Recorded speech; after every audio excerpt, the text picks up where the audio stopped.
அம்மா வீட்டுக்கு போய் 5 நாள் ஆச்சு, ஒரு போன் கூட பண்ண மாட்டேன். என்ன தாண்டி பண்ணிட்டு இருக்க? சாரி மாமா, சாயந்தரம் வந்துடுறேன். சாயந்தரம் வரியா? அதெல்லாம் ஒண்ணு வேணாண்டி, இருந்து பாத்துட்டு பொறுமையா வா, நானே சமைச்சு சாப்பிட்டுக்கிறேன். உன் சந்தோஷம் தான் எனக்கு முக்கியம். மாமா, நான் இல்லனா கோழிலாம் என்னையா பண்ணும்? பாவையா நீ இருந்தாதாண்டி நாங்க பாவம். எனக்கு கோழி நெய் ஒண்ணு தாண்டி, நான் பாத்துக்கிறேன். ஏண்டா கொழுத்து போட கொப்பற, அவள நாங்க ஒண்ணா? சரி மாமா, நான் அப்புறம் பேசவா? ஓகேடி, அப்புறம் எனக்கு அடிக்கடி போன் பண்ணி உடம்பு கெடுத்துக்காத, சரியா? சரி மாமா.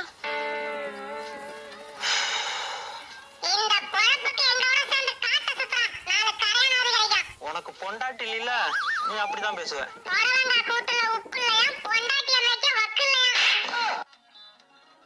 என்ன தண்ணி கேன தனியா வருது?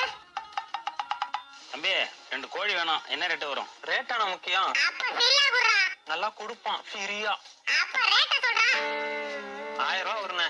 1000 ரூபாயா? நான் என்ன அரியலூர் கலெக்டரா? இவ்வளவு ரேட்டு சொல்ற? அதானே, இவன் 5 ரூபா கள்ள முட்டையில வித்துட்டு இருக்கான். நீங்க கலெக்டரா இருந்தாலும், கள்ள முட்டாய் வித்தாலும், நான் எங்க கள்ள முட்டை வைக்கிறேன்? சரி கருவாடை வித்தாலும், எதுக்கு நாங்களே பரவாயில்லையே. எல்லாருக்கும் ஒரே ரேட்டு தான். சரிப்பா, நான் வாங்கிக்கிறேன். கோழி நல்லா தீவனம் சாப்பிடும்ல. என்னண்ணா இப்படி சொல்லிட்டீங்க?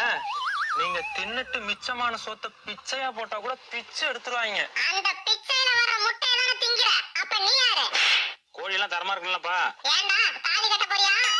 தரத்துல தங்கணும், விசுவாசத்துல அடிச்சுக்கவே முடியாது நம்ம கோழிய.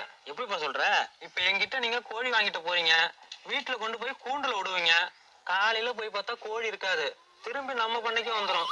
அவ்வளவு விசுவாசம். இது வரைக்கும் 10 பேர்ட்ட வித்துருக்கேன், கேட்டு பாருங்க. என்னண்ணா ஒண்ணுமே சொல்லாம போறீங்க? கோழி வாங்கிட்டு போங்கண்ணா. உன் கோழி வாங்குறதுக்கு நீ தானே எனக்கு 1000 ரூபாய் தரணும்.